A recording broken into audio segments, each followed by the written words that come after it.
Tinawag na fake news si Junior. Nako, yung Dubai OFW survivor, nagsalita na. May binigay na tulong ba sa kanila ang gobyerno? Ito, panoorin po natin ang interview mismo ni Rowena Guanzon, ni Atty. Rowena Guanzon, yan sa mga nakauwing OFW galing Dubai.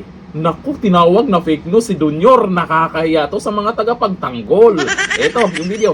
Kalikod dito na naman interview na naman tayo sa isang survivor ng Dubai. Ayan na, Ito, kapatid, saan ka galing? Sa Dubai po. Doon ka nagtrabaho? Opo. Ilang years ka doon? 17 years. Oy, grabe. So, papadala ka ng pera sa pamilya? Oo, ma'am. Oo, kayo lang man ang kapalutang nitong ekonomiya natin na ninanakaw lang nila. Oo. Pero, nakauwi ka man. Oo, kayo personal finance man yung aming ticket. Oy, Hindi man galing sa gobyerno. paano Lo. trabaho mo doon?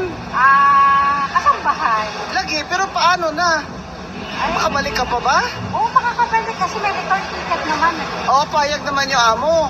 Oo, walang problema. Ang employer. Pero yung ticket mo, sino nagbayad?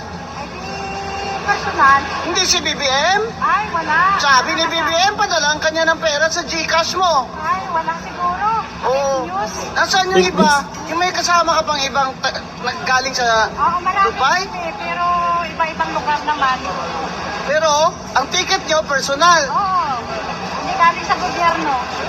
Sabi ni BBM sa akin, pinadala niya na sa GCash mo. Lo, News yun. Yung ticket mo. Fake news. Ay, ikaw talaga BBM, napaka-fake news mo talaga. lo.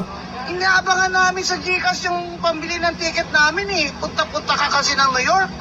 Tumulo pa sipon mo doon. Nako, bistado. Paano kaya ipaliwanag ni Auntie Claire yan? Pero meron po tayong update po dito sa DMW tungkol po dyan sa mga OFW na umuwi po dito sa Pilipinas, lalo na po itong galing sa Dubai.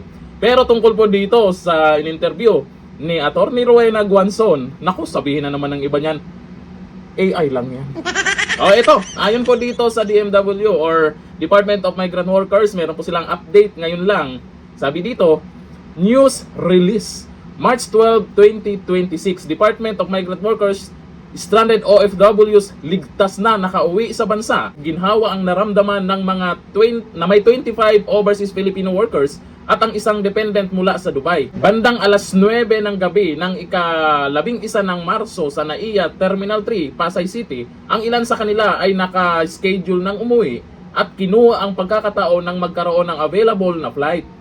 Dala na rin ng takot na maipit pa sa tensyon sa gitnang silangan, nagpasya ang ilang kababayan na umuwi upang makapiling ang kanilang pamilya.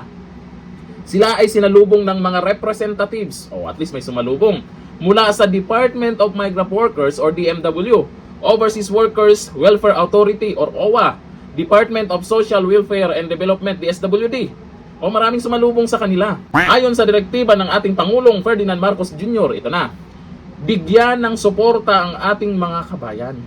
Nakatanggap sila ng tulong, financial, food assistance, accommodation, transportation, medical, at psychosocial consultation. O meron daw.